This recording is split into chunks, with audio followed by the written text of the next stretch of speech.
ఈ సార్వత్రిక ఎన్నికల్లో మేము ఎవరిని ఓటు అడగలేదు, ఎటువంటి ఎన్నికల ప్రచారం చేయలేదు, ఎవరిని దగ్గరికి వెళ్ళి కూడా మాకు ఓటు వేయండి అని చెప్పేసి మేము అడగడం చేయలేదు.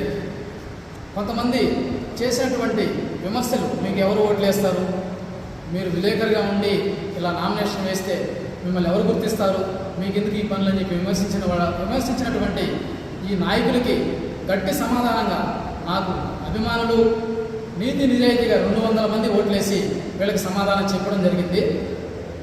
నాకు ఓటు వేసినటువంటి అభిమానులతో ఓటు వేసినటువంటి మిత్రులందరికీ పేరు పేరున నేను ధన్యవాదాలు తెలుపుకుంటున్నాను. నాయకులారా ఒకటి గుర్తుపెట్టుకోండి, మీరు ఎంత కించపరిచినా మేము మళ్ళీ బలం పుంజుకొని వస్తూనే ఉంటాం.